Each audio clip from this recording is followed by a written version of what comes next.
Lo que vamos a presentar ahora es un estudio que se hizo para definir una cobertura de seguro paramétrica de sequía aplicada en principio a soja, con la idea de llevarlas a otros cultivos. Y este tipo de cobertura paramétrica va a utilizar un índice satelital.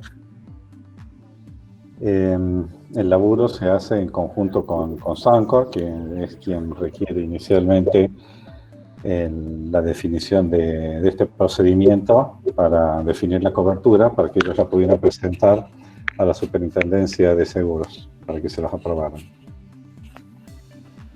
Bueno, en la presente charla vamos a hablar un poquito, o muy brevemente, de cada uno de estos puntos, porque si no se nos hace largo. Comenzaremos por la motivación, el objetivo del trabajo, cómo se generan los datos que vamos a utilizar, cómo se definen las variables, estudiamos la correlación de ellas, definimos una función de disparo, que es la que va a decir cuándo se activa el seguro y cuándo no, las métricas que utilizamos para definir los parámetros de la función de disparo, que son los umbrales, lo que llamamos umbrales, y luego rápidamente el resultado y brevemente conclusiones. Bueno, la motivación. Sancor, o todas las compañías de seguros, y cualquiera que haya tenido la desgracia de chocar el auto, sabe, ante un siniestro, la compañía envía un perito que evalúa cuáles son los daños para que ellos estudien cuál es la cobertura del seguro que dan. Y tradicionalmente en el agro ha sido así.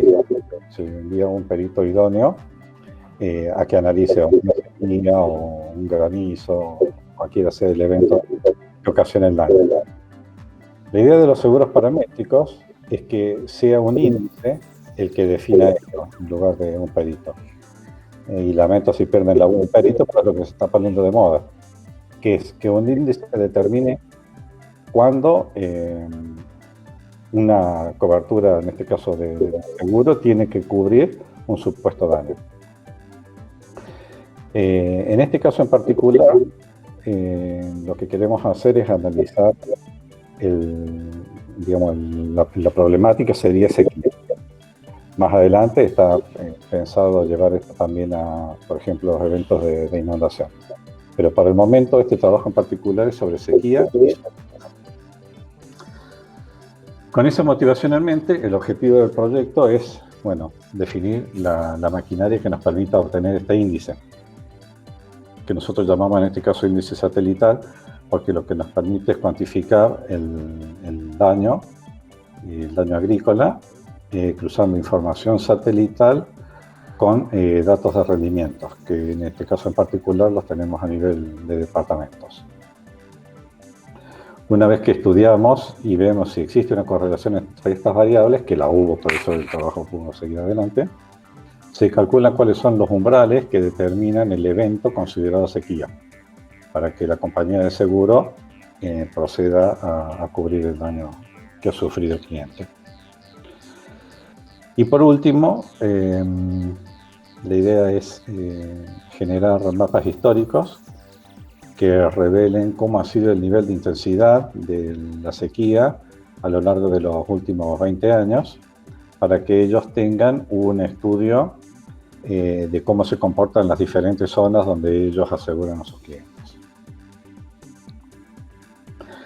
Este índice, el índice que vamos a utilizar, es el índice TBDI, que ahora le doy pie a Andrés, combina un índice de vegetación con índice de temperatura superficial para poder determinar o hacer una estimación de cuál es la humedad y la relación entre la humedad del suelo y el estado de las plantas. Y este índice no distingue entre las distintas coberturas. Cuando uno dice, bueno, la relación entre el suelo y la planta, está hablando de lo que hay en el suelo, que es lo que está viendo el satélite, pero no estamos haciendo en principio distinción entre cuáles son las coberturas que estamos analizando. Esto nos va a presentar algún tipo de problema que ya lo vamos a ver cómo tratamos de paliarlo más adelante. Le doy paso a nuestra estrella internacional. Gracias, Jorge. Bueno, como decía Jorge, el índice se basa en la relación empírica que hay entre la temperatura superficial y un índice de vegetación, en este caso el NDVI. ¿Qué pasa? A valores bajos de temperatura, mayor evapotranspiración y la línea que define como esa temperatura mínima, el índice la toma como la línea de humedad. Por otro lado, a una mayor temperatura, menor evapotranspiración, y esa línea que vemos como la hipotenusa del triángulo se define como el límite seco de la cobertura. La normalización, pasamos por favor, Jorge. La normalización de esas líneas es lo que da paso al índice. Valores, vemos que valores bajos de temperatura van a llevar a un valor bajo en el numerador, lo que tiende a 0 el índice de TBDI. Esto que indica que valores de 0 de TBDI corresponden a coberturas que tienen mayor humedad que valores que van a tender a 1. A medida que el índice se acerca a 1, vamos a decir que hay mayor sequedad en la cobertura. Pasamos por favor. Para hacer el procesamiento se utilizaron una serie de productos MODIS que ya nos dan datos de vegetación y de temperatura superficial, lo que son el MOD 13A1, el MOD 11A2. Se utilizó la capa vectorial del límite, inicialmente el límite de Argentina. Esto después se amplió a Paraguay, creo, Jorge. A Paraguay y Uruguay. A Paraguay y Uruguay. Y el modelo de elevación, que básicamente lo utilizamos por un tema de corrección de temperatura. La temperatura, ausencia, digamos, de topografía, se comporta, digamos, homogéneamente que cuando tenemos lugares muy altos. A medida que la topografía se hace pronunciada, que subimos en altura, digamos, la temperatura desciende. Entonces hay que aplicar un factor de corrección, que en este caso se aplicaron 6 grados por cada 1000 metros de cambio en altura. Vamos adelante, por favor. Esta es la metodología básica utilizada.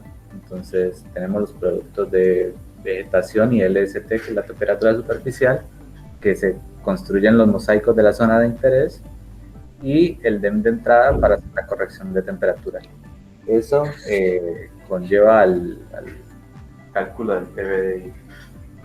Esto se hicieron muchas pruebas para llegar a esto. Aproximadamente los cambios, digamos, en los parámetros de ejecución se cambiaron unas 70 veces aproximadamente, y quedamos finalmente con el índice que mejor, digamos, se ajustaba a lo que veía el personal de Sancor en reuniones que teníamos con ellos, y pues se iba discutiendo un poco y determinamos el modelo que mejor representaba lo que había ocurrido en determinado tiempo. En este caso vamos a mostrar uno de los resultados que se obtuvo en esas primeras pruebas, y donde se hacían diferentes ajustes. Lo que les comentaba de la temperatura es esto. Por ejemplo, al lado izquierdo vemos que tenemos la dispersión entre temperatura y vegetación, y tenemos por debajo de 10 más o menos, tenemos como una acumulación de puntos.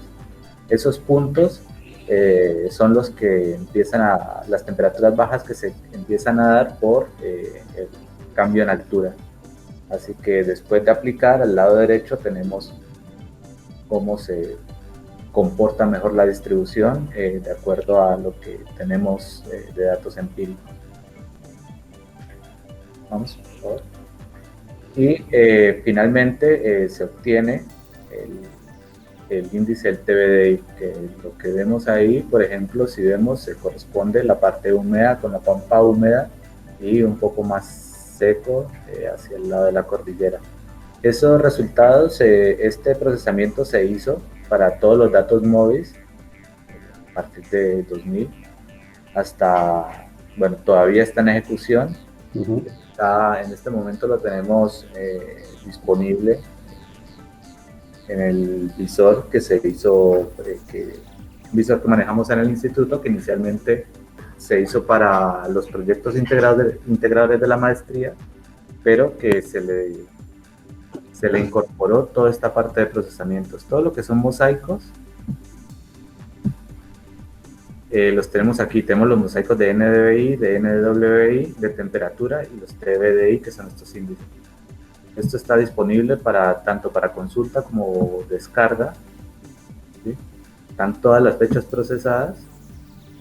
Y bueno, por ejemplo, la fecha que veíamos ahí, que sería la de 2019, el 17 de enero de 2019, que sería esta. Lo tenemos. Eso quedó disponible para que la gente de Sancor fuera haciendo chequeo de los datos, fuera corroborando un poco cómo se iba comportando, si veían, sí, que fueran haciendo como tipo una validación de lo que ellos veían en campo con lo que nosotros íbamos calculando, y así terminar de validar el índice. Bien, como decía, necesitábamos tratar de definir una correlación o de analizar y ver si existía una correlación entre el índice y los comportamientos de rendimiento del cultivo. Y como los datos de rendimiento están a escala departamental, bueno, necesitamos procesar a la misma escala el índice. Ahora, cuando hacemos eso, nos encontramos con algunos problemas, porque, por ejemplo, en las zonas urbanas tenemos un valor de índice que no es real, nos está diciendo que habría sequía porque tenemos una mala representación de cobertura vegetal, con lo cual nos mete ruido en los valores que queremos analizar a escala departamental. Y por otro lado, tenemos el caso contrario, tenemos zonas con alto valor de humedad, que también distorsionan el valor de TBDI, que son aquellos lugares en donde suele haber agua, si no permanente, semipermanente, que hace que en determinados periodos se distorsione mucho el valor del TBDI. Por otro lado, mencioné el tema de que el índice no discrimina entre los distintos tipos de coberturas que tenga el suelo. De modo que cuando incluimos datos de zonas que no son cultivos, tendemos a meter también ruido en el procesamiento del índice. Entonces lo que se decide es proceder a implementar 3 máscaras. Una máscara para cubrir las plantas urbanas, para lo que se recurre a una cartografía del Instituto Geográfico Nacional, que tiene disponible una capa vectorial de plantas urbanas, donde tenemos polígonos que cubren todas las zonas urbanas del país. Una segunda máscara, que es una que generamos a partir del Global Surface Water de ESA, donde analizamos agua semipermanente y se tomó como ejemplo agua estacional acumulada durante al menos un mes durante el año 2018. Y la tercera, que es un poco la que representa el mapita que estamos viendo ahí, son las coberturas de zonas de cultivo que ha generado últimamente INTA. Las zonas que vemos en rojo están definidas como zonas de cultivo. Entonces nosotros vamos a filtrar con estas 3 máscaras los datos que solamente se encuentren, digamos, fuera de las 3 máscaras para procesar los datos. Por otro lado, tenemos otro problema, que son datos faltantes en algunas de las imágenes del índice. Esto normalmente se da por faltantes en las imágenes de temperatura. ¿Por qué? Porque, bueno, a veces tenemos zonas que están mucho tiempo con cobertura nubosa, lo que hace difícil la determinación de la temperatura en suelo. ¿Cómo se procesan las imágenes? Bueno, los satélites captan diariamente, pero se hace un compilado con los mejores datos durante un periodo de tiempo. Entonces, por ejemplo, el producto NDVI, que dispone MODES públicamente, hace un procesado durante 16 días. Por ejemplo, del día 1 al 16, supongamos que es enero, el comienzo del año, procesa esos 16 datos y genera un valor de NDVI, que lo asigna a la fecha 1. Los datos de temperatura están procesados cada 8 días. Entonces lo que nosotros hacemos inicialmente es tomar estos primeros 8 días, tomamos el dato procesado junto con el NVI de temperatura, determinábamos un TBDI. Pero a veces teníamos faltantes de datos en este procesamiento. Entonces decidimos incorporar 8 días más, generar un dato virtual, digamos. Bueno, tenemos este dato de temperatura, generamos un dato virtual de TBDI que lo combinamos con este. Entonces, donde tenemos datos faltantes aquí, utilizamos lo de los procesados de estos segundos 18 días. Lo que vamos a hacer más adelante es directamente, así como tenemos un NDVI representado por los 16 días, vamos a hacer un LST. Es decir, vamos a tomar los datos de esta segunda tanda de 8 días, los vamos a combinar con estos primeros para generar directamente el TBDI sin hacer este paso intermedio. Y acá tenemos un ejemplo del resultado. Si vemos acá a la izquierda, vemos todos los datos faltantes que tenemos para una dada fecha y cómo la imagen es completada procesando la segunda tanda de 8 días de temperatura. Por otro lado, podemos ver acá en acción las máscaras de las zonas urbanas. Acá eliminamos toda la zona, por ejemplo, de Buenos Aires y Gran Buenos Aires, que acá no estaba. Yo no sé si ustedes alcanzan a ver, pero por ejemplo, acá hay manchas verdes fuertes que cuando le aplicamos las máscaras ya no están más. Son zonas de agua semipermanente que se imaginan ustedes que si tomamos un valor medio de TBDI acá, se ve totalmente distorsionado por esta región verde. Entonces lo que estamos viendo acá es la aplicación de la máscara de cultivo, la máscara de zonas con agua semipermanente y la completitud de datos faltantes. No estamos viendo la máscara de cultivos de INTA porque elimina mucho dato y se pierde un poco la visualización, digamos, de lo que queda. Y a continuación, bueno, las imágenes originales están en NDVI, tienen 250 metros por 250 al píxel. Las de temperatura tienen 1 kilómetro. Entonces, a la hora de combinarlas, se decide trabajar a 500 metros, de modo que las imágenes que estamos viendo acá tienen una resolución de 500 metros por píxel. Lo que se hizo a continuación es aplicar un filtro de media en una ventana móvil de 21 por 21, de modo de suavizar un poco el resultado del índice y no tener tanto ruido. Esto va a venir bien después a posteriori cuando se decide aplicar el índice, porque como digamos lo estamos aplicando a regiones relativamente reducidas, como son los campos del cliente, vemos espacios, digamos, analizamos regiones de pocas hectáreas. Entonces, simplemente con posicionarnos en un píxel, nosotros estamos analizando una región que tiene 10 kilómetros cuadrados de lado, de modo que con ver en un solo lugar tenemos información no solo del lugar, sino cómo se está comportando todo el entorno. Una vez que tenemos el índice, vamos a pasar a procesar anomalías del índice, porque lo que nosotros queremos ver es cuando tenemos un comportamiento anómalo con una perspectiva histórica, digamos. Lo que vamos a hacer es tomar un lugar, analizar cómo se ha comportado en 20 años, establecer los estadísticos del caso, y contra esos valores estadísticos vamos a comparar el dato del índice para la fecha de interés.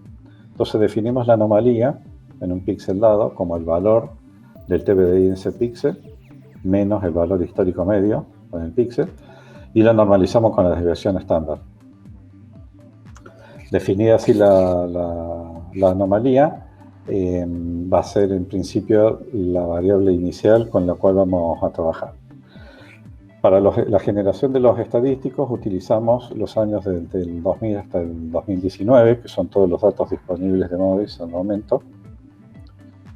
Y con esto se genera un mapa de anomalías para cada una de las imágenes de TBDI disponibles. que son 23 imágenes anuales en los 20 años. Bueno, acá tenemos una imagen de una representación de la anomalía, es muy parecido al, digamos, a lo que se ve con el índice, solo que el comportamiento es inverso. Mientras más alta mientras más alta la anomalía, esto está exactamente al revés de la escala. Mientras más alta la anomalía, se supone que uno representa mayor problema de déficit hídrico. Bueno, entonces lo que sigue es la descripción de las variables. Nosotros contábamos con dos conjuntos de datos. Por un lado, los datos de promedio anomalía de PDI por departamento, como mencionaban los chicos. Disponíamos de 23 datos por cada una de las 19 campañas. Se trabajaron con un total de 266 departamentos que corresponden al área de estudio que se visualiza en la imagen, a la derecha. Bueno, esta zonificación corresponde a las zonas PAS, que es de la Bolsa de Cereales de Buenos Aires. Y bueno, y por otro lado, contábamos con otro conjunto de datos, que son estimaciones de rendimiento de soja a nivel departamental, reportados por la CIA, y bueno, también coincidentes con las 19 campañas desde 2001 hasta el 2018-2019. Bien, bueno, al observar los datos históricos del rendimiento, una cosa que veíamos es que hay una tendencia creciente debido a avances tecnológicos. Entonces, bueno, teníamos que corregir esa tendencia para no confundir lo que serían años buenos con años malos. Para eso se buscó en la bibliografía una implementación ya realizada por los autores Sandra O'Keefe y Basualdo. Bueno, esta implementación estaba basada en ajustes lineales cuadráticos. Y bueno, y en base a este ajuste se definió para cada departamento y para cada campaña la variable proporción del rendimiento con respecto al ajuste. O sea, esta proporción era el valor observado dividido el valor esperado.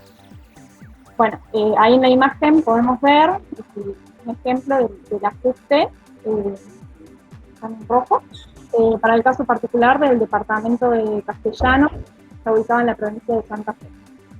Pasa Jorge. Bien. Bueno, a continuación lo que hicimos fue, para cada una de las zonas PAS, son 15, se calculó el desvío estándar de la variable proporción, teniendo en cuenta todos los departamentos incluidos en la zona y los 19 años de datos que tenían. Bueno, después lo que se hizo fue definir un corte de rendimiento que era 1 menos el desvío estándar calculado. Por ejemplo, bueno, siguiendo con el caso del departamento Castellanos, que están ubicados en la zona 6, el corte de rendimiento resultó de 0,84. Bueno, pero algo que nos preguntamos era, entonces, ¿a partir de qué valor de la proporción vamos a considerar como rendimiento bajo? Y bueno, lo que hicimos fue definir como rendimiento bajo a toda proporción que se encuentre por debajo de un desvío del valor esperado. Con esta definición, digamos, de rendimiento bajo. Por ejemplo, en la imagen podemos ver el rendimiento de soja para el departamento de Castellano, en la curva azul. El valor de referencia dado por el ajuste en rojo, y la zona sombreada va a delimitar cuando el rendimiento sea bajo o alto. Entonces, bueno, teniendo en cuenta la definición que propusimos del corte de rendimiento, se obtiene, por ejemplo, que la campaña 2003, 2004 o 2017, 2018 tuvieron rendimiento bajo. Pasa. Bien. Bueno, lo siguiente que se hizo fue analizar cómo era la asociación entre valores altos del índice con valores bajos de rendimiento de soja. Y bueno, para esto se trabajó con 3 enfoques distintos, tomando ambas variables como cuantitativas, tomando el índice como cuantitativo y el rendimiento como categórica, y finalmente considerando las 2 variables como categóricas. Entonces, bueno, en primer lugar, tomando ambas variables como cuantitativas, vimos lo que es la proporción del rendimiento del departamento en función del promedio de anomalías del índice, y esto se hizo en los meses críticos. Son aquellos meses que determinan el rendimiento del cultivo. En este caso tomamos de octubre a marzo. Y bueno, para ver cómo era la correlación entre estas variables, se dieron diferentes coeficientes, el coeficiente de Pearson, el de Spearman y el Kendall. Bien, después, bueno, tomando el índice como cuantitativo y el rendimiento como categórico, bueno, lo que hicimos fue definir éxito a aquellos valores en donde la proporción sea mayor o igual que 1. Lo que hicimos fue modelar la probabilidad de éxito en función del promedio de anomalías con una regresión logística, el gráfico que vemos ahí. Se calculó el odds ratio y, bueno, por último, considerando las 2 variables como categóricas,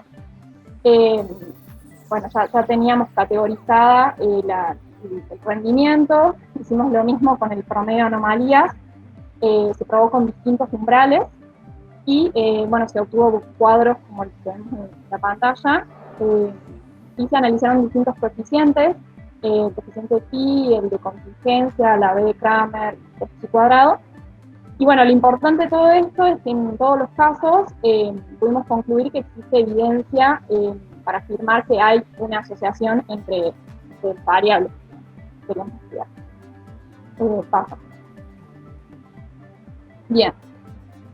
Bueno, ahora, bueno, como la idea era utilizar los datos de anomalía para poder decidir si dispara o no dispara la tasa de seguro, y habíamos visto que valores altos del índice se asocian con valores bajos del rendimiento del cultivo.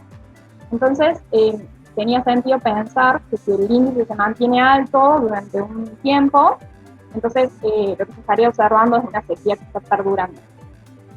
Entonces, en base a esta idea, definimos la idea de disparo, que sería cuando la anomalía del índice se mantenga por encima de un cierto umbral durante 3 fechas consecutivas.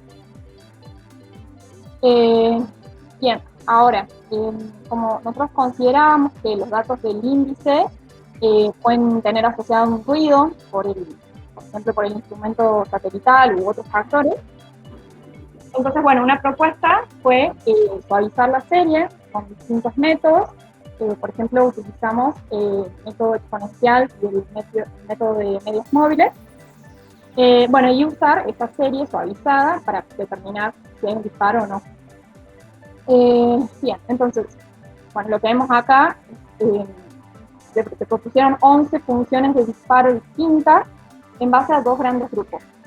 El primer grupo, y bueno, con los 2 grandes grupos eran si se permitía una variabilidad o un margen de error en la segunda fecha o no.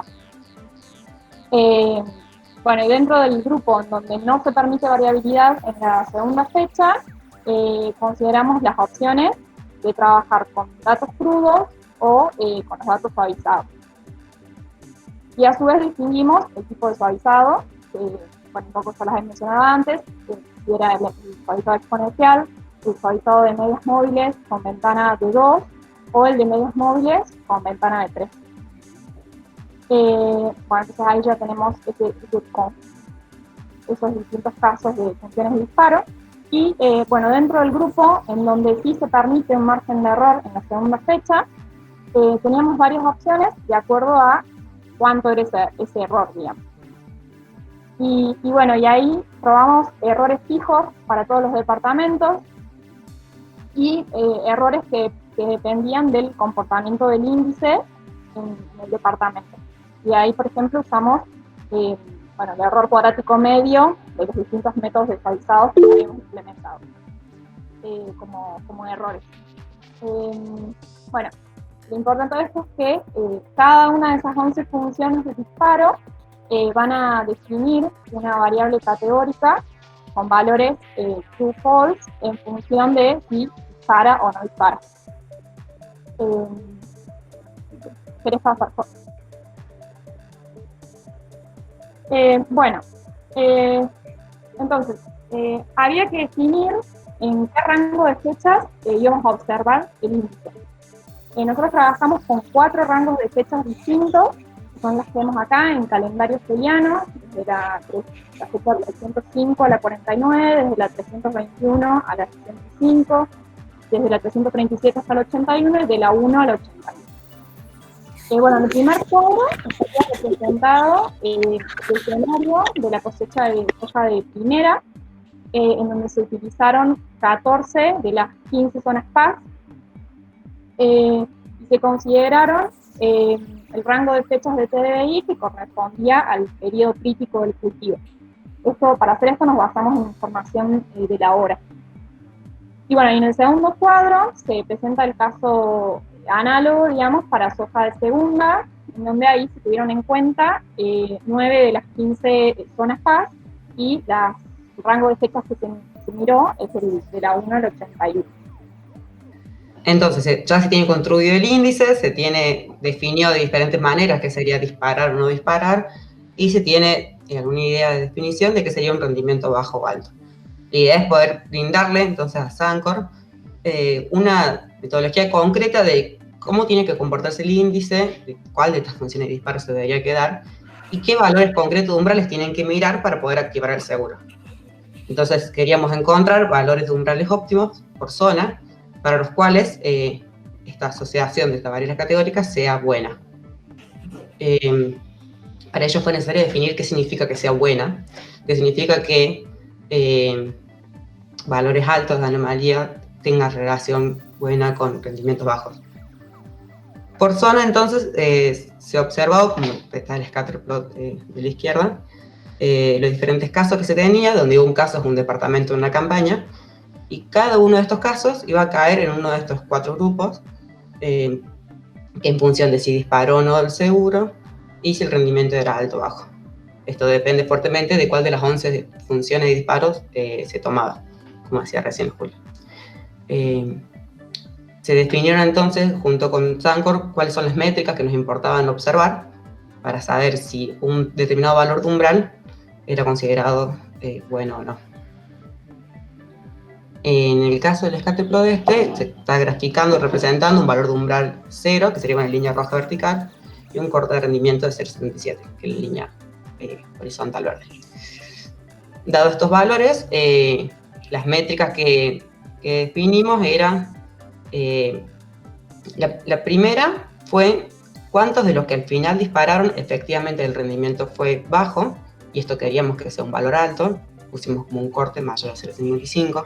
La segunda métrica que les importaba a ellos era no errarle tantas veces, donde esto significaba, bueno, el VEC sería los valores para los cuales la anomalía es alta y el rendimiento en realidad no fue bajo, sobre el resto de los casos. Donde el resto de los casos no se tuvo en cuenta, el caso C, que es que les haya ido mal por alguna razón que podría no ser sequía, digamos. También les interesaba el seguro que la cantidad de disparos haya sido considerable. Eso les interesa que poner alguna definición donde haya disparado alguna cantidad de veces. Por esto se observa la cantidad de disparos que sería el B más D sobre el total de los casos. Además nos quisimos observar coeficiente de correlación fin, test de variables categóricas, y también se vio el test chi-cuadrado de independencia de estas variables. Bueno, entonces, para cada zona y para cada una de estas 11 funciones de disparo, se fija alguno de estos umbrales, y para cada uno de estos umbrales se calculan estas métricas. Esto se puede hacer para diferentes valores de umbrales, entonces uno podría construir las funciones de métricas en función de los umbrales. ¿Quieres pasar, Jorge? Acá se observa cómo puedo ir variando la línea vertical roja, que sería el corte de umbral, que sería el valor a partir del cual se define anomalía alta o baja, digamos. Para cada uno de esos cortes se calculan estas métricas.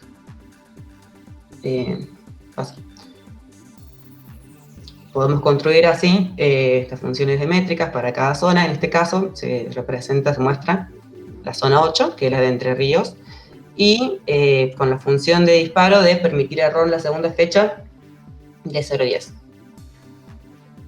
Dada esta zona y esta función de disparo, para cada valor de umbral se calculan estas métricas y se observa que se quería que la métrica 1 sea mayor a 0,55. Estos cortes de métricas se muestran acá con líneas punteadas horizontales. Y la métrica 1 es la roja. Se quiere que la métrica 2 sea menor a 0,15 y se quiere que la proporción de disparo sea mayor a 0,5. Si uno incorpora todas estas condiciones, puede determinar el rango de umbrales para los cuales podría activar el seguro, asegurando alguna asociación entre estas variables que me interesan. En este caso, en la zona 8, con esta función de disparo quedaría determinado el rango umbrales 0,65, 0,95, por ejemplo. ¿Qué podría pasar? Que yo incorporo estas condiciones de métricas, hago estos cortes y que no encuentre valores de umbrales óptimos.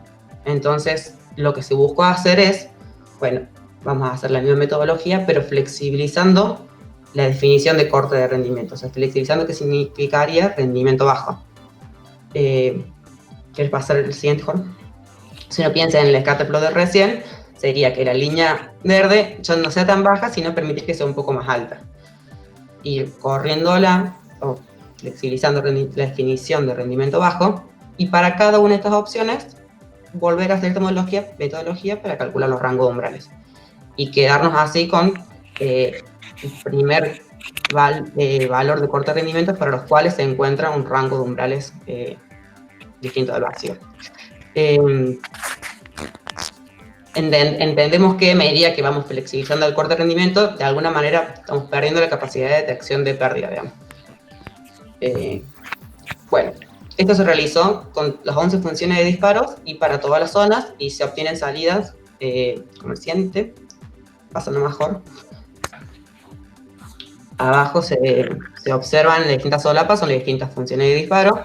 Para cada una de ellas se tiene para cada zona un valor de A y B, que son los límites de umbrales. Por ejemplo, ahí en la zona 8 se observa el 0,65-95 que se había mostrado recién. Y, por ejemplo, para la zona 6 se observa un rango 0,70-0,75. Y en este caso, por ejemplo, el corte de rendimiento hubo que flexibilizarlo 0,04 para poder encontrar un rango de umbrales óptimo. Bueno, así se tendría entonces por zona un rango de umbrales óptimos para cada función de disparo, pero teníamos que definir de alguna manera cuál era la función de disparo mejor, o cuál tenías en ella función, al fin y al cabo. Para eso fue necesario definir qué es mejor y tener alguna herramienta. Entonces lo que hicimos fue colocarle un puntaje a...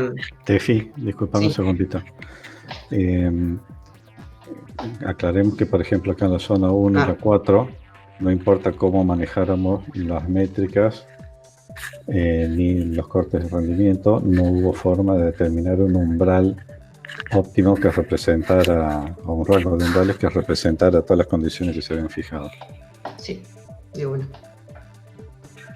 O sea, está bien.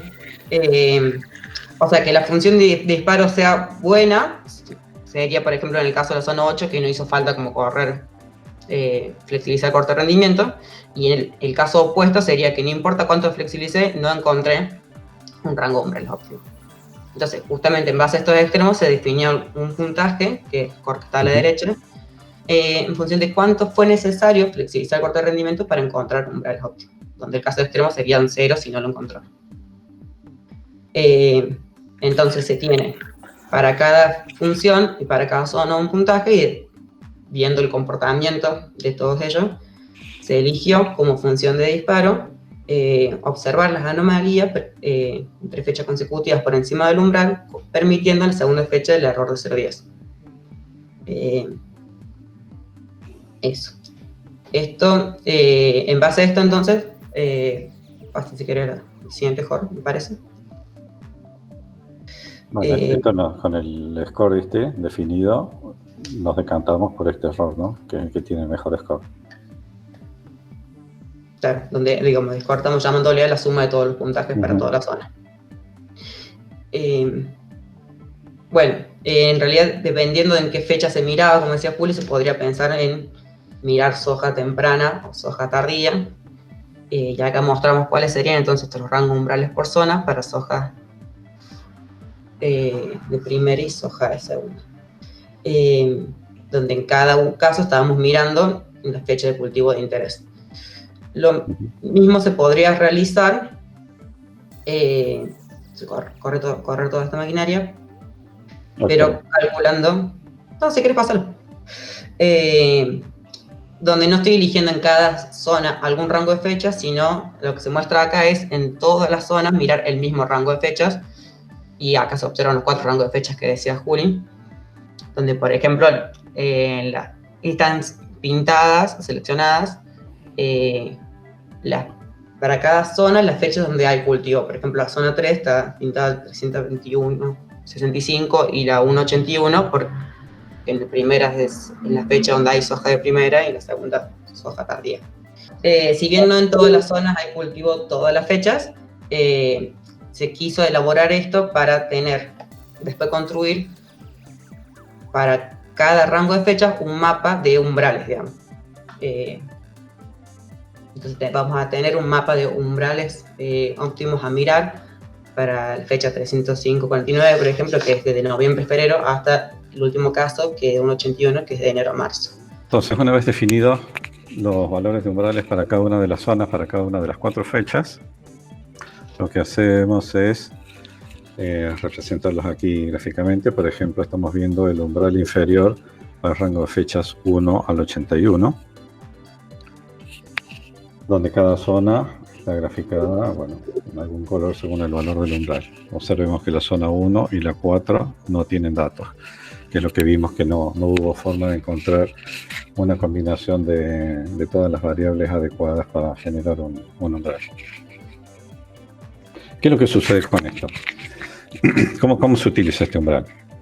Bueno, dijimos que íbamos a tener un evento de disparo, es decir, una alerta de sequía, cuando 3 valores consecutivos de la anomalía esté por arriba del valor del umbral. Considerando que podemos permitirle a la segunda tener un pequeño desvío. Ahora, cuando nosotros vemos los umbrales así, vemos que tenemos discontinuidades entre las distintas zonas.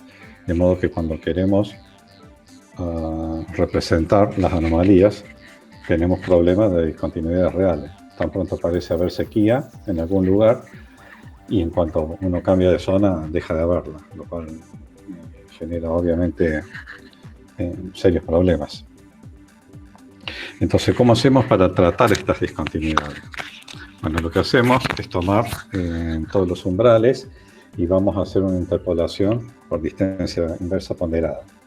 ¿Cómo funciona esto? Bueno, tenemos sample points, puntos donde tenemos un valor conocido, en nuestro caso la variable es el umbral, y determinamos en puntos donde es desconocido un valor pesado por la distancia a la que se encuentran los datos conocidos.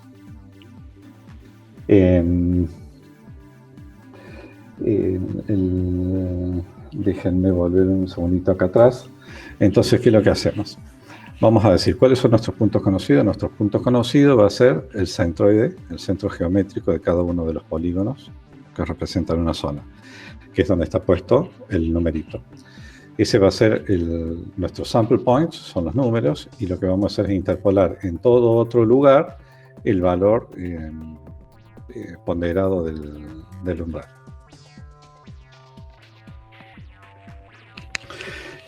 Esta forma de ponderación tiene un coeficiente llamado P, que es un exponente en el denominador, un exponente que va con la distancia, y que evidentemente a medida que cambia el peso o la influencia del dato conocido del entorno, porque mientras más alta es la potencia, digamos, se nota cómo cambia la zona de influencia.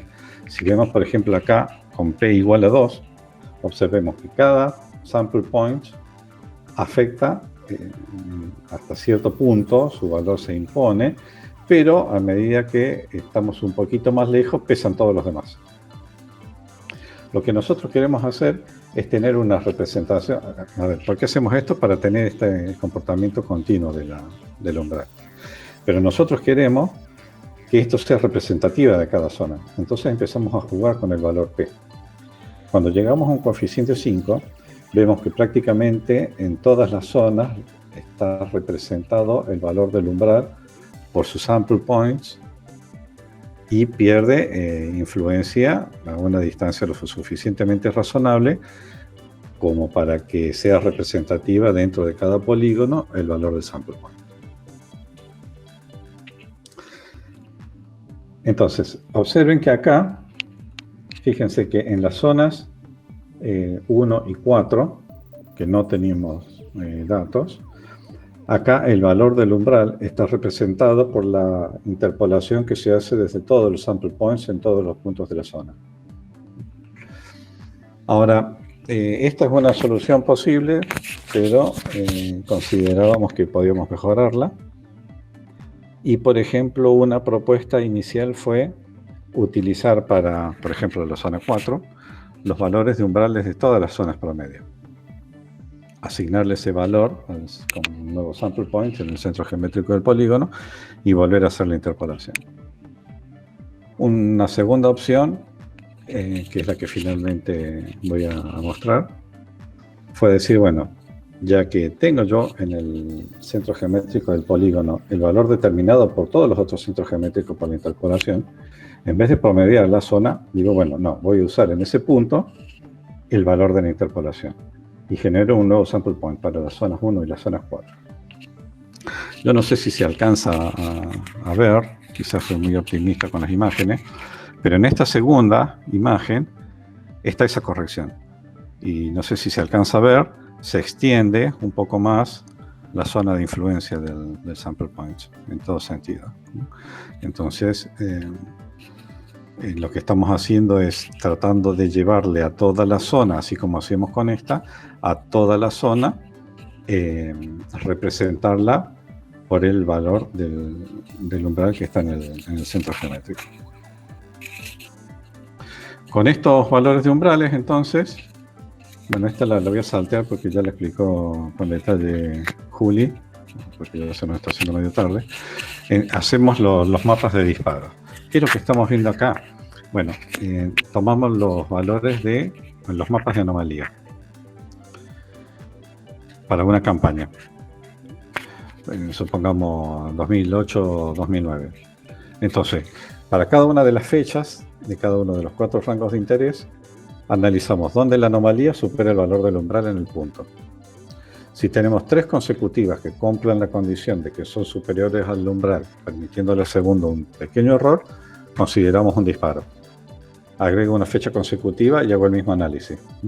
Acá, por ejemplo, vemos cómo los contamos.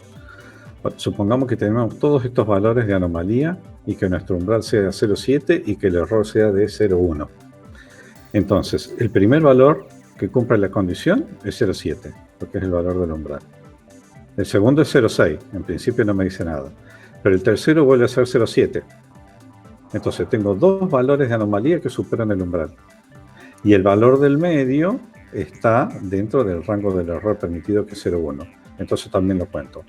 Con lo cual tengo 3 fechas consecutivas que me constituyen un disparo. Entonces acá tendría 1. Analizando eso en todo el rango de fecha, podemos tener valores de 1, 2, 3, 4, dependiendo de la cantidad de fechas que estemos analizando. Y eso es lo que estamos viendo acá. En las zonas más oscuras, lo que nos está diciendo es que tenemos una alta sequía porque hemos tenido muchas fechas consecutivas donde el valor de la anomalía del índice ha superado el umbral que fue establecido. Esto se puede hacer para todas las campañas anteriores, de modo que ellos tengan un histórico que puedan estudiar cómo se comportan las distintas zonas de interés, pero además esta es la metodología que se aplica a la campaña en curso. En la medida en la que va avanzando las fechas del cultivo, vamos analizando cómo se va comportando el valor de la anomalía y dónde se van generando los disparos que es donde ellos tienen problemas de sequía y van a tener que cubrir, y además cómo se van a ir acumulando esos disparos a lo largo de la campaña, que es lo que les va a ir determinando la gravedad de la sequía. Conclusiones, y vamos de lujo porque son y 28. Bueno, con esta metodología, la conclusión primera es que podemos calcular tasas de seguro, porque donde nosotros definimos intensidad o un disparo, digamos, a medida que se acumula, vamos definiendo la intensidad de disparos y a ellos les da información de la intensidad de la sequía, de modo que ellos pueden asociar a la variable intensidad de disparo un porcentaje de tasa que les define cuál es el pago que tienen que pagar ellos según la sequía detectada en el lugar. La segunda conclusión es que esta metodología que funciona, digamos, en principio es posible extrapolarla a otros cultivos. De hecho, en este momento se está haciendo eso a maíz. Como dato que apoyan estas conclusiones, tenemos que Sancor ha presentado esta metodología a la superintendencia. La superintendencia nos mandó a revisar a la Oficina de Riesgo Agropecuario. La Oficina de Riesgo Agropecuario ha evaluado todo esto y recientemente ha dado por aprobada la metodología. Con lo cual ellos ahora tienen vía libre para seguir los procesos, digamos, todo el sistema o todos los pasos que les requiere la superintendencia para que este seguro finalmente pueda ser vendido. Con esto damos por cerrada las 16:30 clavadas.